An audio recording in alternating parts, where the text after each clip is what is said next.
Hello, hello, welcome to the first episode of Arkham Archives. We made a clever little description for our socials, but really we're much more basic when it comes to the real thing. But hey, if our listeners want us to refer to them as prisoners, well, I've never been one to kink shame, so just let us know. We can keep up the whole thing. My name is Fran. I'll be hosting today's episode, but we're a trio, and we'll be switching it up every week, so I'll let my besties introduce themselves now. Hi, I'm Anna, and I'm known in our group as the Alice 10, so you'll see me talking a lot about Alice. I also just love the Bat team, and I really loved Ryan in season 2, so I love their dynamics in general. Hey, I'm Ines. I'm usually the one with the knowledge, not every time. And I also credit myself for being the one who introduced Anna and Fran to Batwoman. And I'm the resident Kate Kane stan and Kate Kane misser, which I realize is not a very popular opinion amongst our group. I'm also very invested in the Luke-Mary relationship, and I'm always hoping they'll become a couple, and I get mad every time it doesn't happen. So, a little background about us as friends. We've been friends for about 9 years now. We became friends because we were in the same fandom. We will not mention which fandom because they don't need to know all of our embarrassing secrets just yet. They don't. But it brought us together back then and is still joining us now, and I'm very excited about this new project. It's been a long time coming. We've always wanted to do something together. We've done some reaction videos on YouTube, but we wanted to have like a fully fleshed project that we could work on together, and this podcast has done that for us, so we're really excited, and I hope you guys like it, and I hope you guys join us throughout this whole season. So welcome.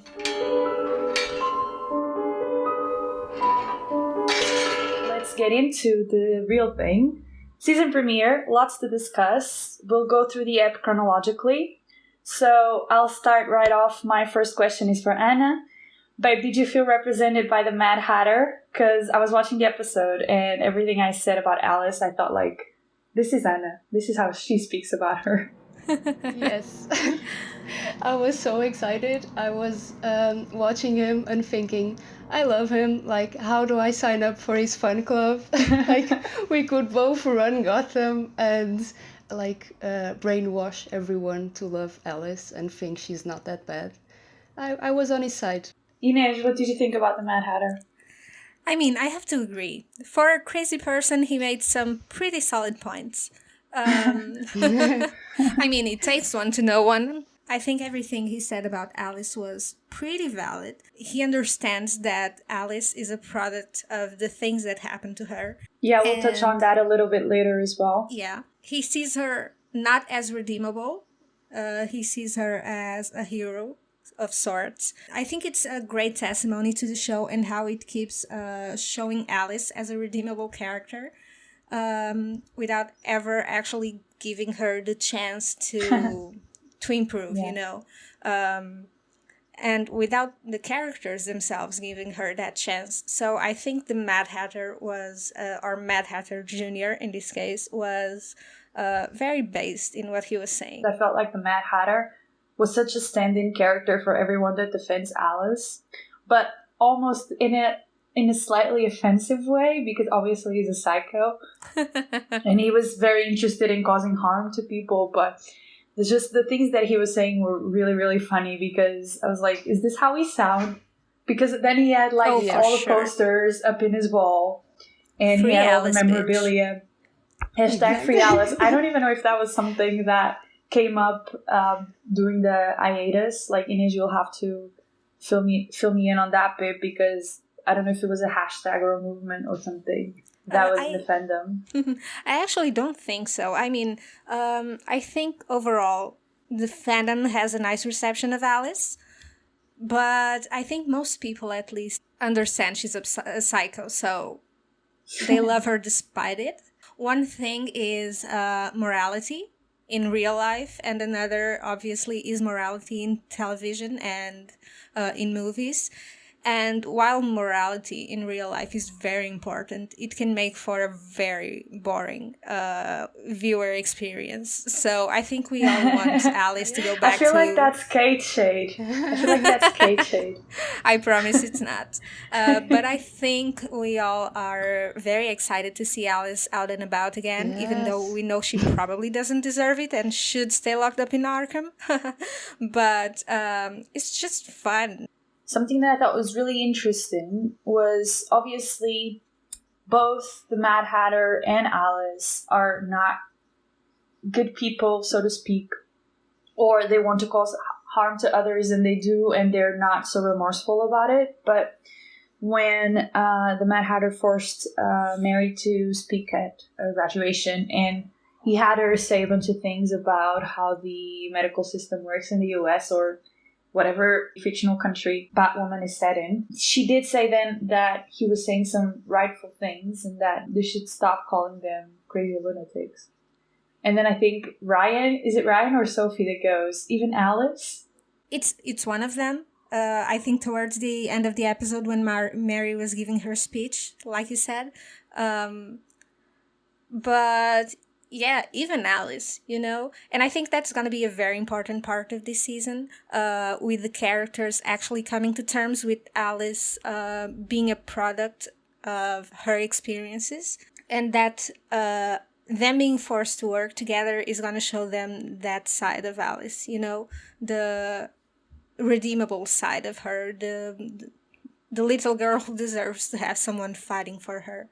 And I think that's going to be very important. But going back to what you said about Mad Hatter, he did make some good points about the medical system. And that's something I really appreciate about Batwoman, because they have a way of taking these somewhat serious topics, and I mean, not somewhat, actually serious topics, and approaching them in a way that's palatable for an audience.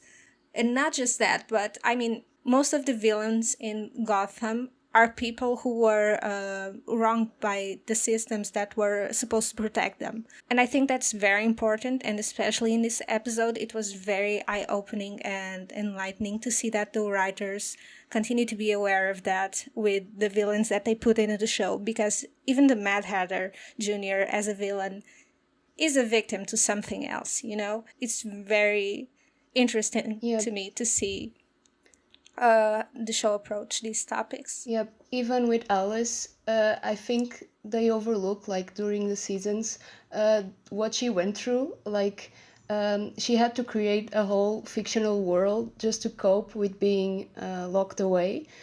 So of course she's mad. But then when she starts doing bad things, of course, like Kate Kane in season 1 tries to approach her, and then in a sense she's like that.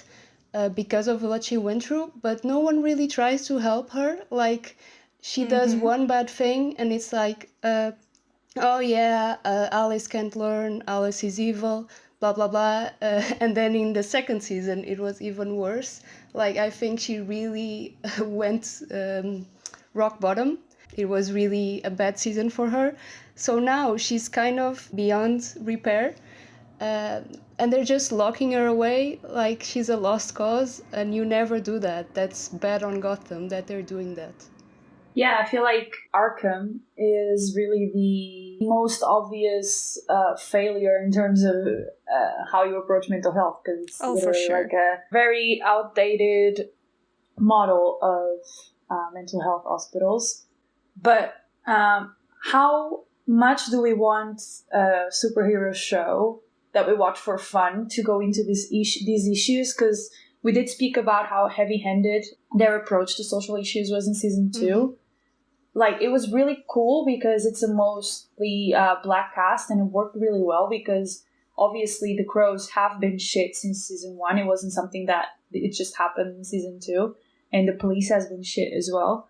But also, I feel like these are very, very, very sensitive issues that can maybe either, I'm not saying ruin the fun, because that can be a little problematic, but it's also not the format to go into all these things, because then there's so many villains, and if we're gonna, like, the superhero genre is about hero versus villain, and if we're gonna victimize every villain, does it still work? I mean, I don't think we'll go that far, but I do think they will be portrayed as victims to some degree, because if you look at most of the DC villains, at least, there are a lot of people that became villains because of something that went wrong, you know? I mean, I think there's gonna be a lot of it in this season for sure, but I don't think the social commentary, although it's gonna be there, I don't think it's gonna be as heavy-handed as it was in the previous season. I think we'll go back to season 1 levels of I thought season 1 did it so much better with gay issues. I thought that it was so well weaved into the story that it didn't jump out as much. Like, it had to be there. They didn't create situations to put it there. It just arose from the situations. Whereas, for example, when Luke gets shot in season 2, he literally did not, like, that scene didn't have to exist. It existed because they wanted to start that conversation and not the other way around. Mm-hmm. Oh yeah, if that makes sense. It does. Yeah, and I can go ahead and say that Luke becoming Batwing was supposed to be a season 1 storyline, and the writers have talked about that. But with Ruby leaving, they had to scrap that at the last minute, because Luke was on this journey in season 1 of progressively getting angrier at the system. And because that was abruptly interrupted by Kate leaving, the writers had to come up with some way of patching things up and making him Batwing in season 2.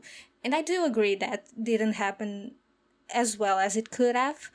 I do think it could have been a little more nuanced. But I also understand, and I stand by in saying that season 2 was, how do I say this? It was an intermediate season, you know, because we left season 1, we had to change the plot entirely. And I think the season was mostly just for patching up everything that was left hanging, while also setting things up for the upcoming season. You know, I don't think it was a good standalone season. I think it was a stepping stone for what's to come. I also think season 2 was more on the nose with the social justice problems, because they went from Kate Kane, who is white, to a black protagonist as Batwoman.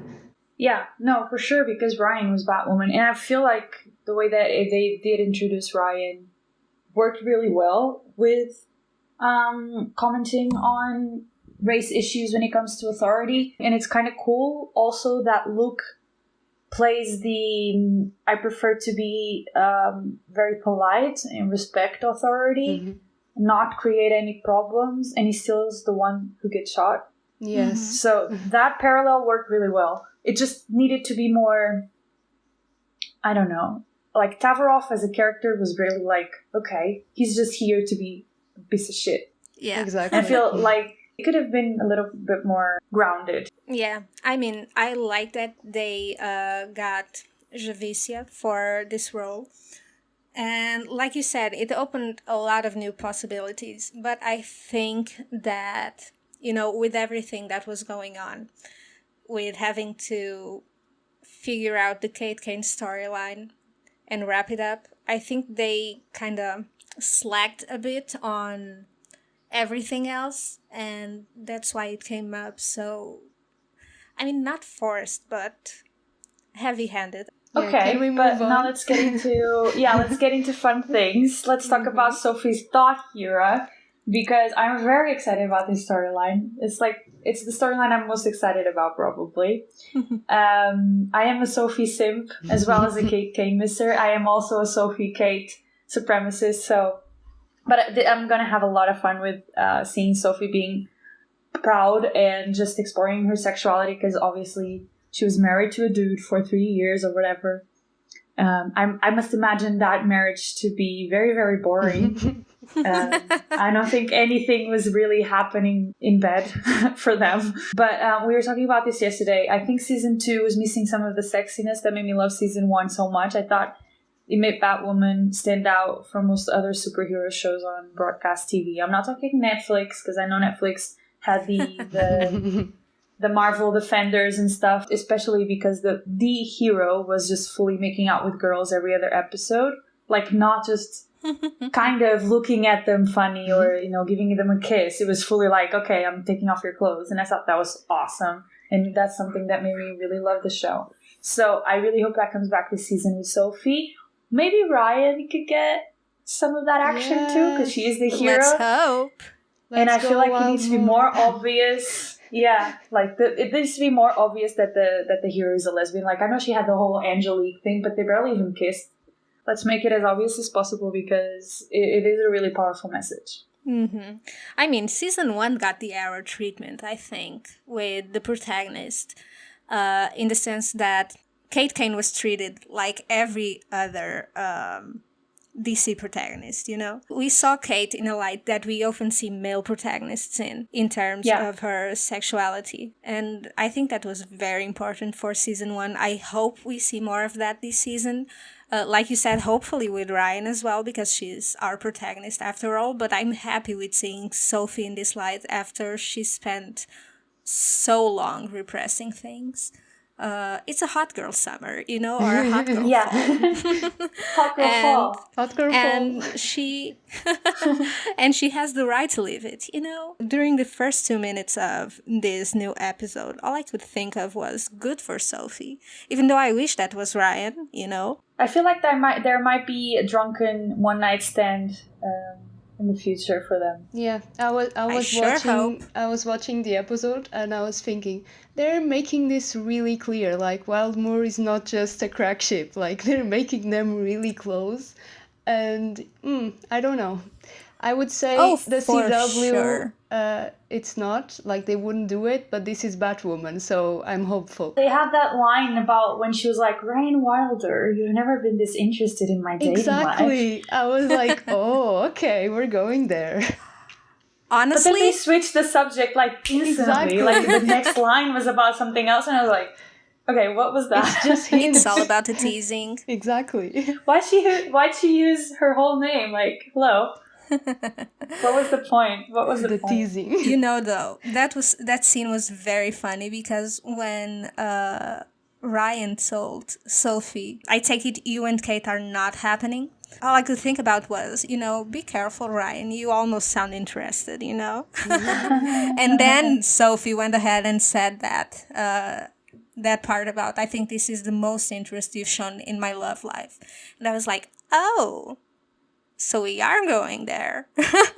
No, but really, I'm just in love with Sophie's storyline. It might be my favorite arc in terms of growth. Kind of like Breaking Stone. Every episode, every season, she grows a little bit more, and it's very organic. And I'm very, very proud of her. And she's just beautiful, and I have a huge crush on her. So it's like, I'm very excited about this storyline. I hope it gets the screen time it deserves. And I hope it makes Batwoman sexy again, because season 2 was like depressing. Okay, so moving on, let's talk about the storyline of the different villain weapons.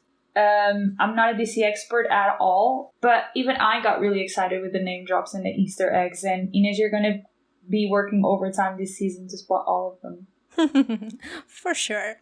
I mean, I already spotted a lot of them last night when I was watching the episode. We got Renee Montoya in here. We'll get talking about her in a second. Catwoman mentioned in the newspapers. Yeah. A Riddler mention. We already knew Riddler was a part of this universe from the previous season.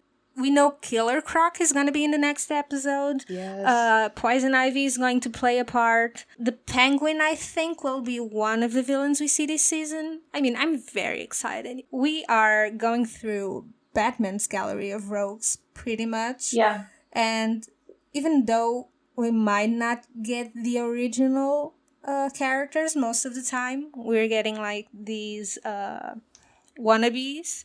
It's still pretty fun. I mean, I love the lore. I love DC Comics, exactly. I think they do a fantastic job with their villains. I mean, I'm much more into the villains than the heroes, actually. Always. But They're the most every interesting. time, you know? I think it's gonna be a very fun season. I was very excited when the weapons got released at the end of the previous season. I saw a comment that I'm curious to know your opinion. It was someone saying they didn't really like this storyline, so that they're the Batman's rogues, because it seems like Batwoman is just getting the leftovers from Batman. Like, you know, he already caught them and she's just doing it again. And I was thinking, do you agree, or do you think this is the best way to introduce the villains? I think that's a bull freaking who comment, honestly. I agree. Pissing off possible listeners already. I like it. No, I'm not mad about this in the slightest. I mean, I was a fan of the season 1 villains. I didn't know them. I am a fan of these villains as well. I don't think it's lazy writing. I don't think it's co-opting Batman villains, because... No, because they are like updating them, right? It's gonna be different people. Yeah, I mean, They're it's just gonna, using... yeah, it's gonna be different people. And not just that, but we need to remember that in the comics, even though a lot of superheroes have like their villain, you know, like Batman has the Joker, we also need to remember like they all exist within the same universes. But if they have the chance to get these villains that people like, you know, names that are well known within the DC fandom, then why not, you know? Have fun. Exactly. And how could you get all of them at once if it's not something like this? Like, it would just be not realistic. So now I'm kind of annoyed that they wasted Cersei, because she could have really been a very interesting villain. And she was gone within, 3 episodes? Yep. That could have been a whole season plot.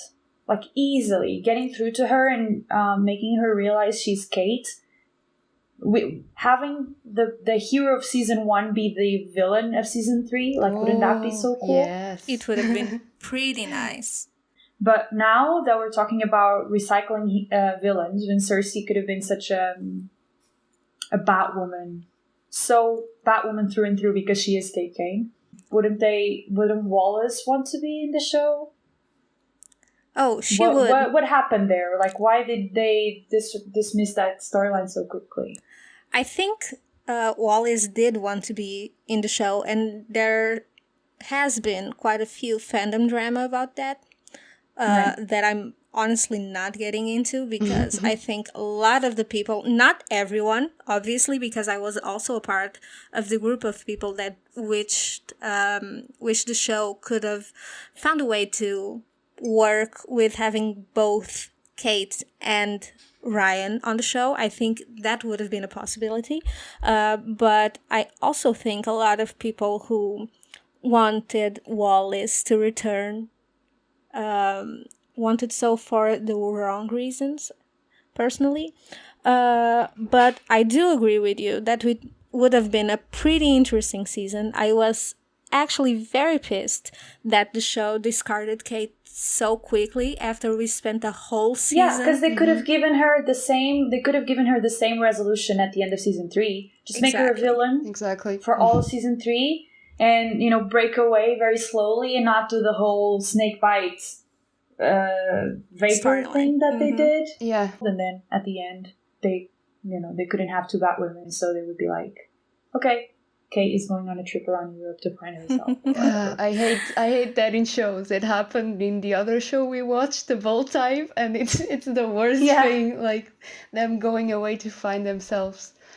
But I was gonna say, it seems like Ines said, it's a patch-up season. So it seems like they wanted to resolve the Kate Kane thing, like, okay, you have a resolution, like she didn't just leave at the end of season 1, and it seems like they want to start fresh now, and they wanted to get rid of every storyline in season 2 and just keep going with like the Batwing thing and the storylines that they started at the end of season 2. I very much support the decision from writing standpoint. I think it makes sense that they did what they did, and I'm very excited to get into this season. I'll just be rewatching season 1 all the time. Missing Kate Kane hours for Fran. Always.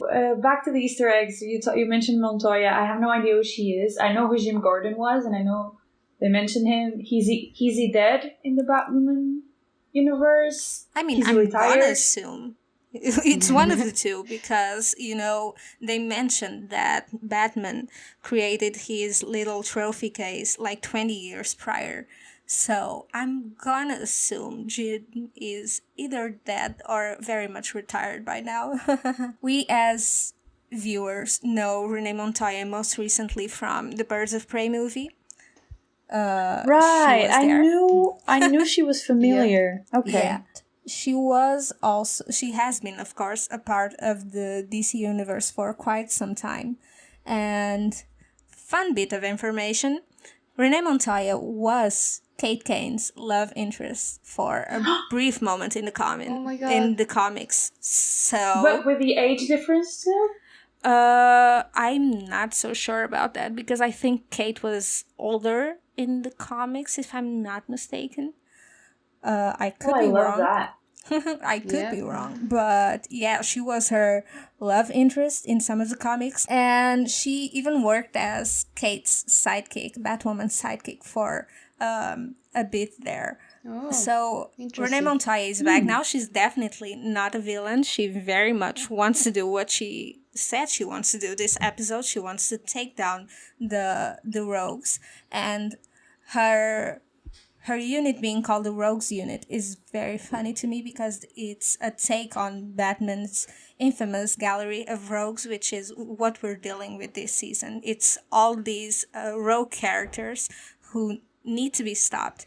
And I think having her on this mission at the same time as the Bat Team is gonna be very funny, because, you know, we got from this episode that Ryan isn't entirely happy with having to work with her. So their paths are going to collide a lot this season. And it's going to be pretty interesting to see the dynamic being formed there, in my opinion. So they wouldn't go the love interest route, right? I don't think so. I think there's too wide an age gap there. Yeah. Personally, that's my opinion. So let's talk a little bit about the whole postcard thing with Alice and how she was fully on imagining that Jacob was writing to her. I thought that was that surprised me when they revealed that. I mean, I thought it was the Mad Hatter pretending to be Jacob. Same. I didn't actually think Jacob was writing her postcards, especially not that kindly and cutesy.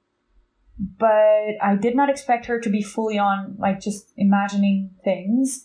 And obviously she's had visions. She had that Kate vision in season 2. Then she went through the whole therapy session thing.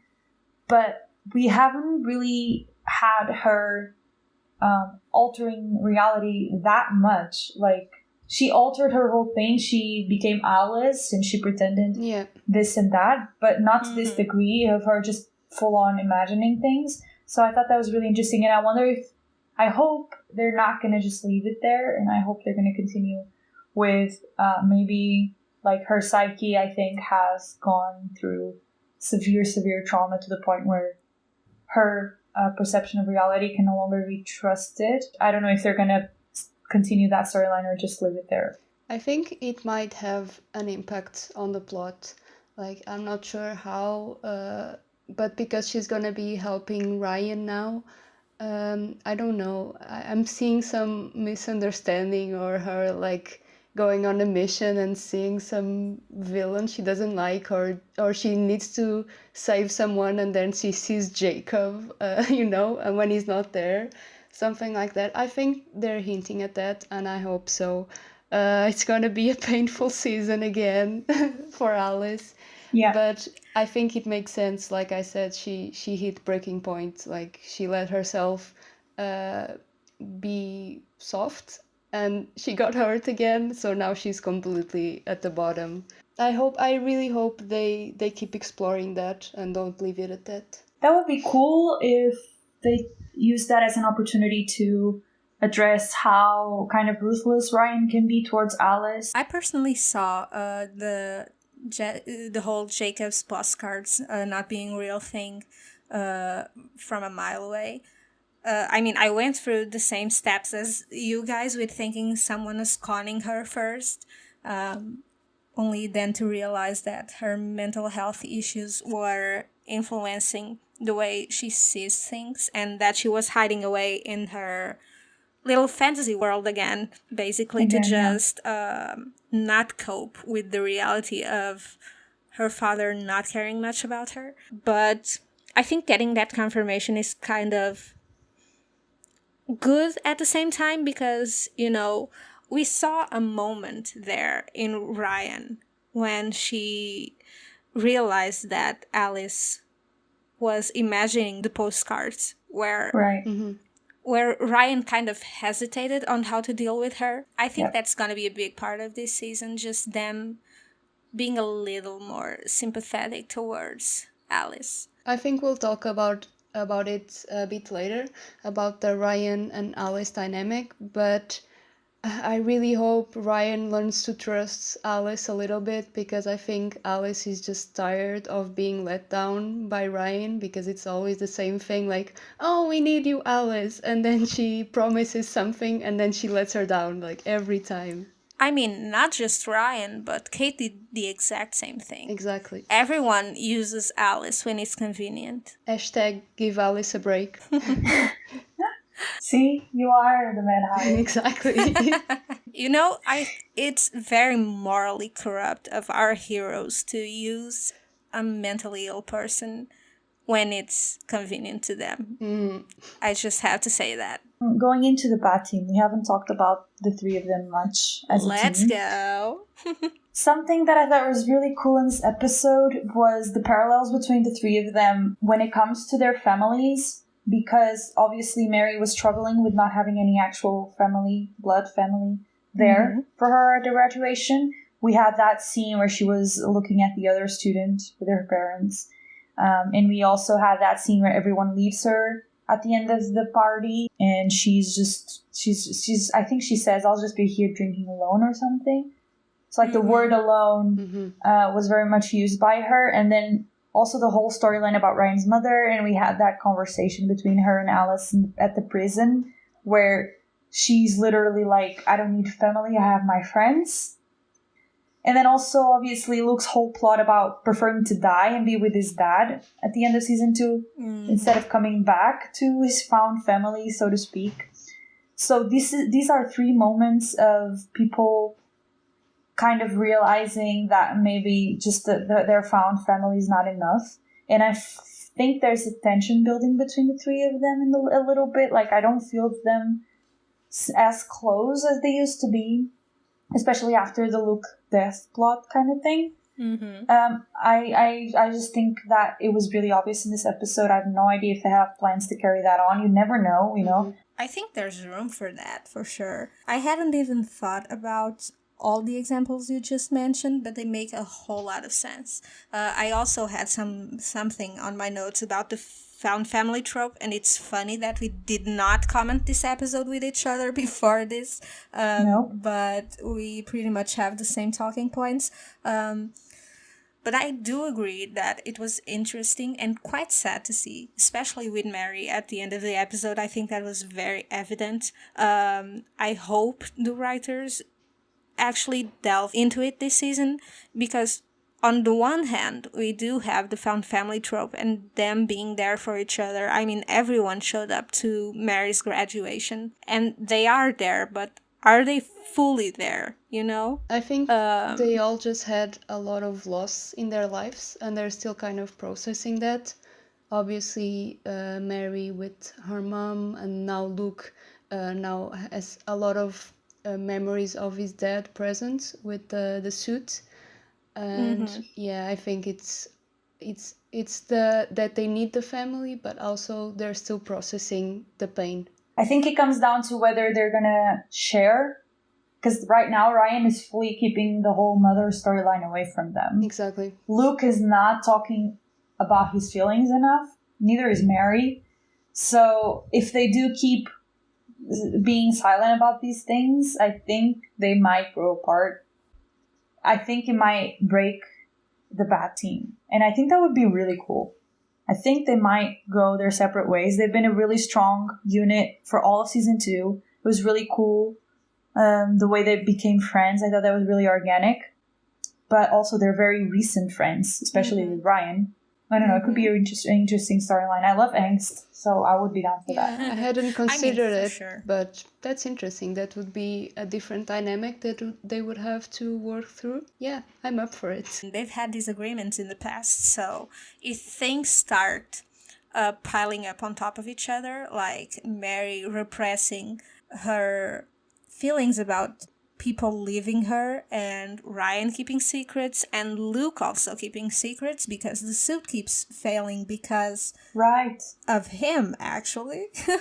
which I also think is a bit due to what happened with Tavarov last season and Luke being shot. I think he still has some PTSD from that. I can see that happening. I hadn't thought about it, but I'm glad you brought it up because I can see that happening, and I think it would make up for a pretty interesting season with all else that's going on.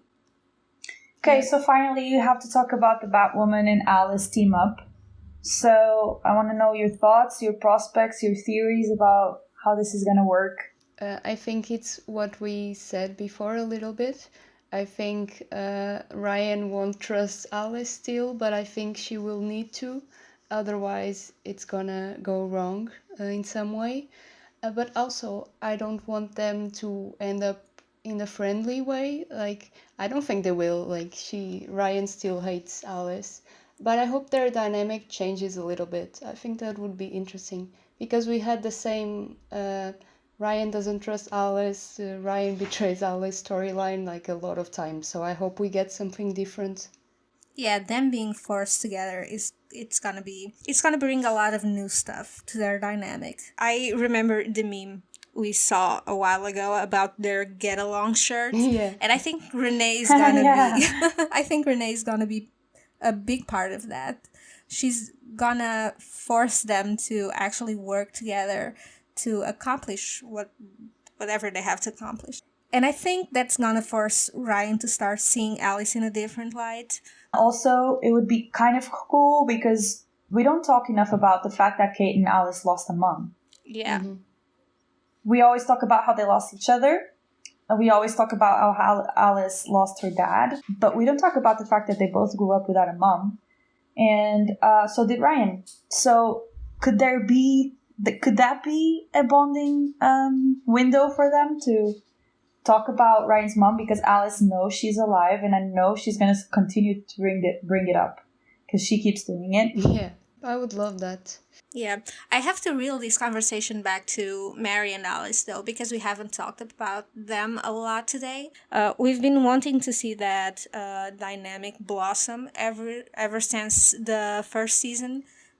Obviously, because we are masochists and we want the person who killed the other person's mom and that person to get along. But I think Mary is actually much more likely to forgive Alice before Ryan, and then might also be a part of why Ryan and Alice get along. I don't agree that much with it, actually.